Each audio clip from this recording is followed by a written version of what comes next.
While on tour to promote her book, What Happened, Clinton accused Donald Trump, among many others, of playing the race card during his inauguration. Watch this. So there I was on the platform,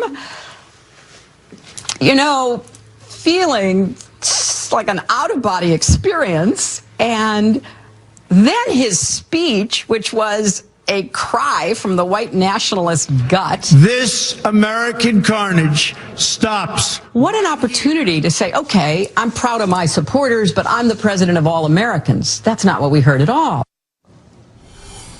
Michael Starr Hopkins is a Democratic strategist. He joins us tonight. You know, I was sitting as I watched this, I remember thinking at the time, pretty good of her to come to the inauguration. Yeah. Didn't have to. I thought it was kind of magnanimous. To say this, though, diminishes her, it divides the country, and it's factually insane. You listened to the inaugural. Where was the white supremacist part? I mean, Donald Trump is harkened back to the Nixon strategy. He's used the Lee Atwater playbook pretty much since he walked down that golden escalator. What does that mean? I mean, it's very specific. Let's be precise. She said the speech was a white nationalist speech. Yeah. I listened to the speech. He talked all about how we need to rebuild our inner cities, which are not primarily white, as you know. How is that a white nationalist speech? Because we know what Donald Trump was actually hearkening to was that urban cities are nothing but forgotten places where African Americans are nothing but criminals. It's why when he made the comments coming down the elevator, or escalator rather, at Trump Tower, he talked about Mexicans were rapists. They're sending over their worst. Mexican immigrants and Americans who live in inner cities are two different groups. He's saying, I mean, I watched the speech. Whatever you think of what he's done or whatever, he was saying, look, these places have been ignored. They're run entirely by Democrats, as you know, as vote farms. Which Republicans have made sure to ensure that Democrats I'm just saying they're run by Democrats. They're super depressing. They're horrible. And here's Trump is saying, like, let's fix these places. And that's white nationalism? Well, kind of a weird version of white nationalism. Let's not pretend that Donald Trump really wants to fix the problems that ail Chicago. Why would he say it? Because he's hearkening back to because the Klan wants to hear him talk about how we need to send more money to Detroit? No, because I mean, like, it doesn't make any sense. Because think about it, Chicago. He often uses Chicago as his fallback to why urban areas have been forgotten, why black people should vote for him. As he said in his own words, vote for me. What else do you have to risk? Let's just apply logic here, just for really quick. I know it never happens in Washington. But if you were really a racist, if you were a white nationalist who wanted to hurt non-white people, you'd be pretty psyched about what's going on in Chicago. No. I mean, yeah, you would be, because what you're seeing is African Americans shooting each other. So why would you be worried about that if you were a racist? But see, that's the narrative that certain media companies have used. The actual rate of people killing each other, black people are killing black people because we all live in the same neighborhood. White people are killing other people. No, but I'm not even making that point. I'm not making that point. I'm just saying, if you were a racist, you would not be concerned about what's happening on the south side of Chicago. You wouldn't be concerned about Detroit. I guess you'd be applauding it. And he's doing the opposite. But I'm merely saying, like, there's no evidence. I think she should stop talking this way because there's no evidence that it's true, and it scares the crap out of people. But it is true. Let's look at what Hillary Clinton said during her campaign. She said that Donald Trump was uniquely unqualified. He is. He has not managed to fulfill all the things. She said his temperament was bad. That's all fair. His temperament is bad. Look, that's all fair. Yeah. What I object to is the race stuff, because it leaves permanent scars. It divides us more than we need to be. Here's what she said. Here's what she said in that ludicrous interview with Jane Pauley. She said Trump was successful in referencing nostalgia that would give hope, comfort, and settle grievances for millions of people who are upset about the gains made by others.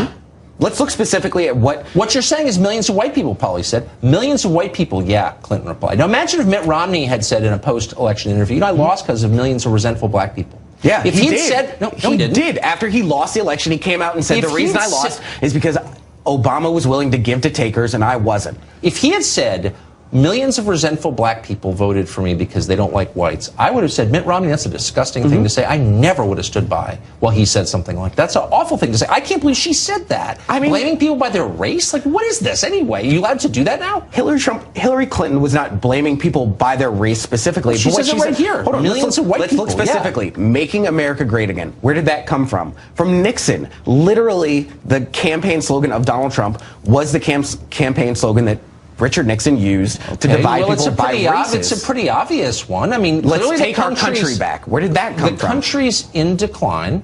Any person awake who's like, I'm in my late 40s, I've lived it. Everyone knows that. It's not racist to note that. It's also not racist to note that rich people, all of whom are liberal, by the way, have a disparate. The Mercers aren't Democrats. There are some rich conservatives, but in general, the richer you are, the more liberal you are. Look at the exit polling. I hang out with a lot of rich okay, there are Republicans. some, but I'm just saying overall. Okay. They have a disproportionate amount of power. Never before in American life has power been concentrated in fewer hands than it is now. I agree with you. So Trump absolutely. ran against all that. There's nothing with race at all.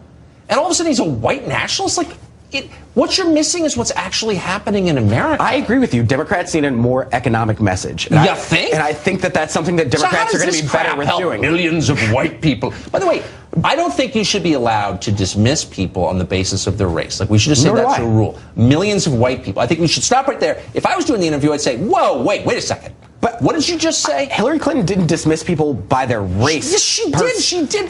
That's not. This is the transcript of the interview. Yeah, but you're giving a portion, half of a sentence of what she said. I read the entire paragraph. What she's saying is people were upset about gains made by others. Resentment. They didn't like seeing people who don't look like them succeed, so they voted for Donald Trump. So they're racist. You don't think that Donald Trump exploited white people's fears after Obama? I guess what I'm against is making generalization. I mean, I think Obama really hurt. I mean, this is my own view. Really hurt America in a lot of ways that you sort of weren't allowed to say because they were constantly saying, "Oh, if you don't like Obama, you don't like Obamacare, you're a racist." And people were like, "Oh, okay, I won't say anything."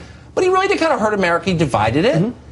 And this was in part a reaction against that, but it doesn't mean they're racist. I agree with you. I think there's a conversation America needs to have about how we move forward. But I think Donald Trump has done something which is really dangerous, and that he's played on the fears and insecurities of white America to push an agenda which he doesn't even support. Donald Trump's not a Democrat. He's not a Republican. But why did he get more Hispanic votes and more African American votes than Mitt Romney did? I mean, Mitt Romney, after the 47% tape and after Sandy, he had his own issues to deal with. No, but I'm just saying Trump got more. Donald Trump he got also, more. I mean, it's kind of weird. But he lost by a smaller margin than Mitt Romney did. So let's not pretend like he was this amazing presidential candidate. No, I'm just saying, as a demographic breakdown, it's kind of interesting that this white nationalist got more black votes than Mitt Romney did. But whatever.